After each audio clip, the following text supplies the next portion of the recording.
Hi guys, this is my Nintendo Switch 2. This is a Pro controller. So I've been just showing you how you can pair this on your Nintendo Switch.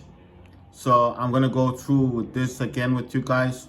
But basically I do wanna play Doom Eternal again because I didn't finish it yesterday.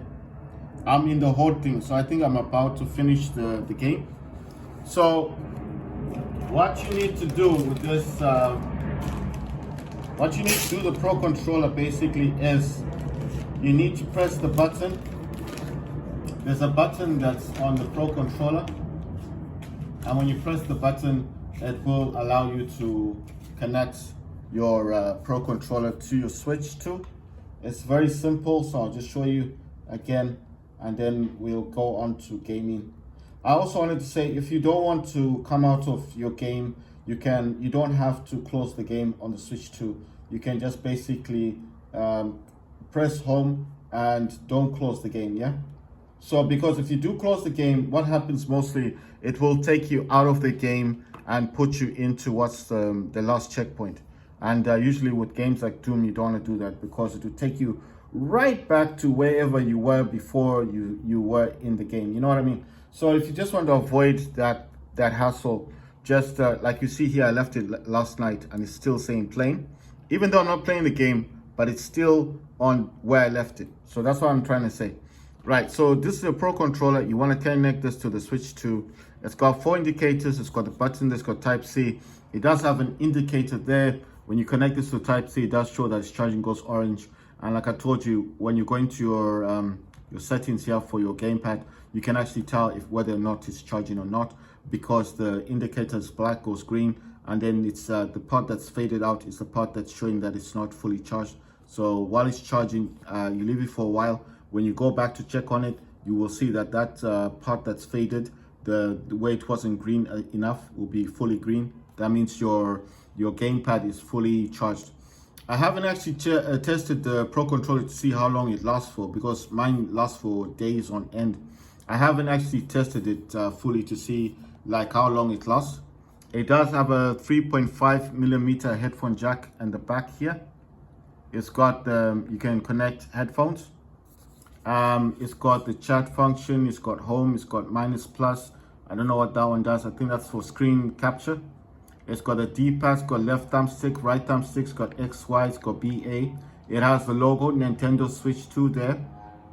It's got the R button, it's got ZR, it's got L, it's got ZL.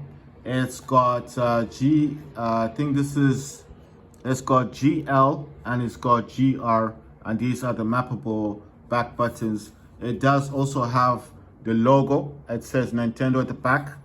And it's got this lovely creamy color in the front, which I like quite a lot. It does show the 4 indicators as well, so if you have other gamepads connected to this, it will actually show that. So like I said, go in between virtual game cards and sleep mode. You need to select which is the setting here, press A.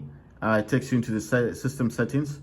You need to find where it says controller and accessories, tap A, then press A again where it says change where it says change controller grip order, press A again. And then in here, what you need to do is you need to press on the button here, like so. I'll try and do it while you guys can watch it. And the indicator goes off.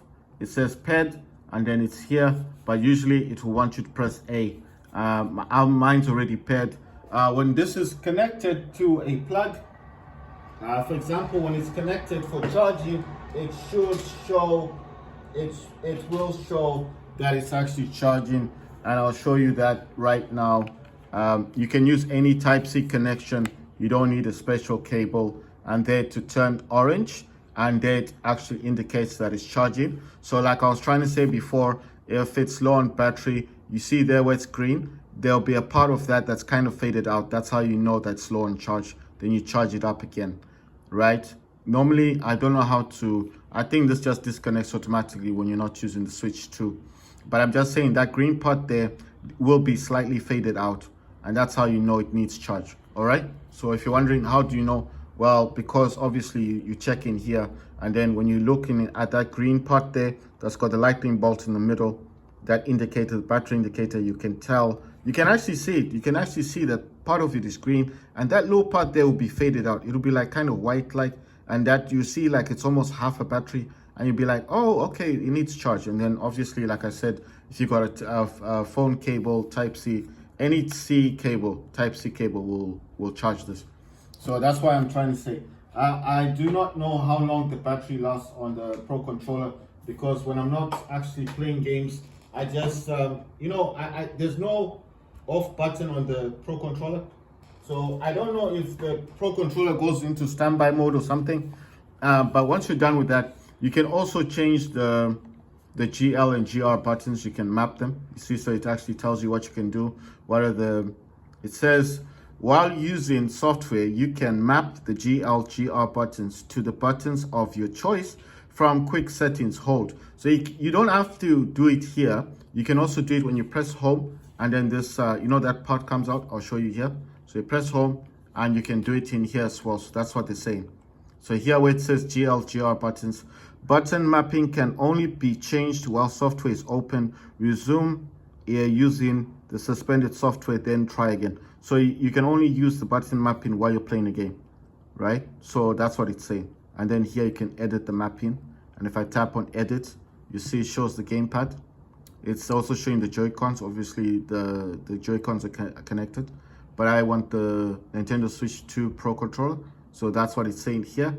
And then it's saying change. So I don't know what I would want to change. There's change, reset, save as preset, load a preset. So if I say change, then it gives you all the buttons, ZLL minus screenshot, left thumbstick, the D-pad up, left, down, right, and then ZR, then R, plus, X, A, B, Y, and then right thumbstick, and I think that's for chat. So they're all here. So you can map everything on this. So but I can't actually see where the ZL and ZR buttons are. So it says button mapping. It says control stick setting. Then it says GL button setting. So this is controller stick. So you can actually change them. It says change to right stick, change to left stick. So if you're right-handed or left-handed and you want to change those, you can actually change them around, but I don't want to do that.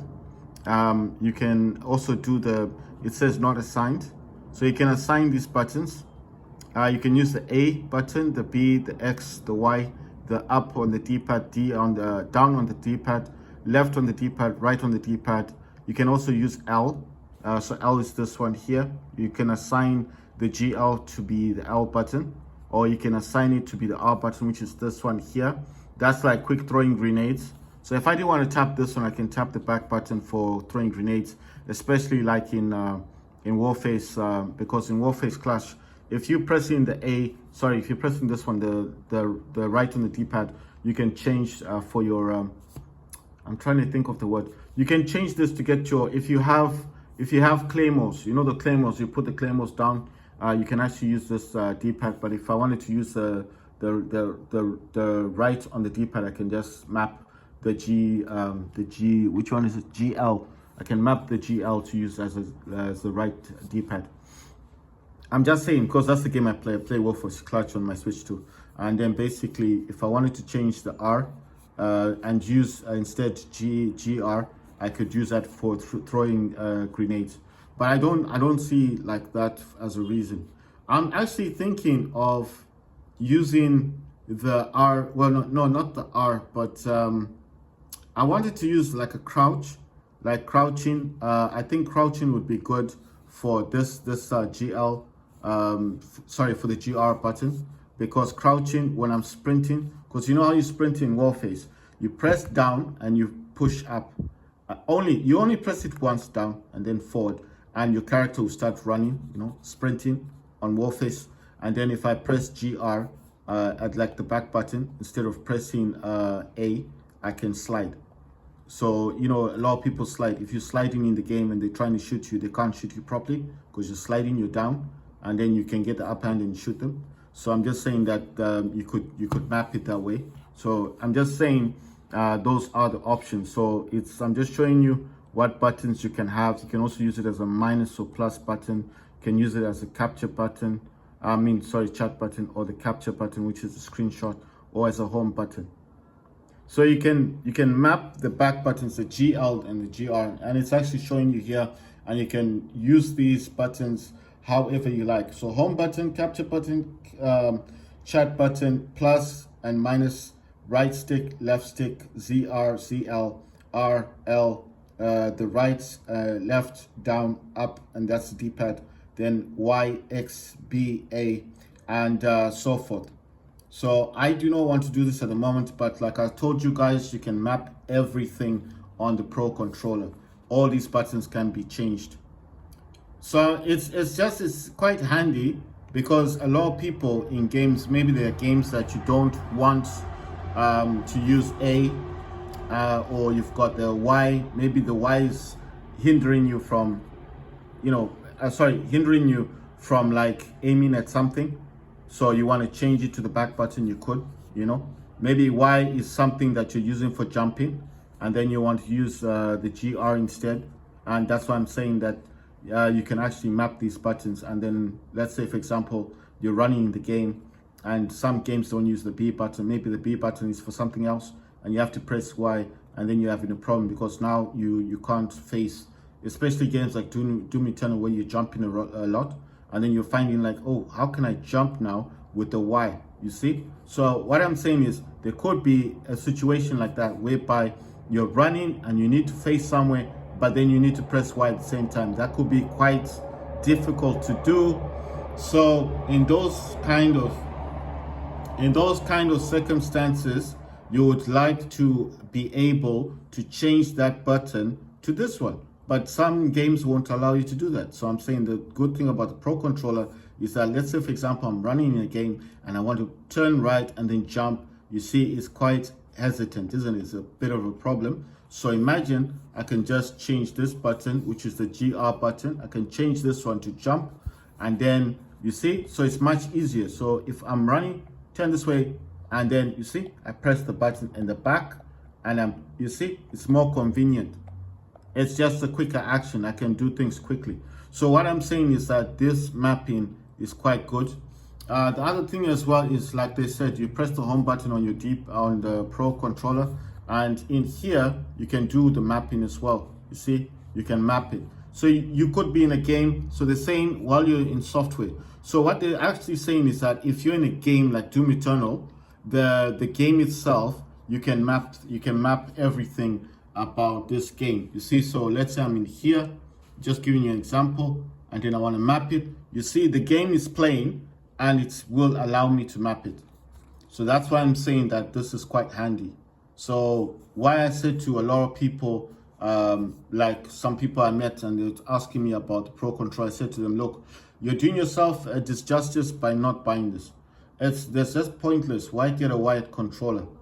The wired controllers are cheaper, yeah, they're $15 and everything, but they're not Bluetooth, You have to be like wired to that long cable and everything. This is just Bluetooth. It's mappable, it's programmable. You can program all these buttons, and you can save them as profiles as well, and you can load them as you load your game, and then it will just be saved for your game.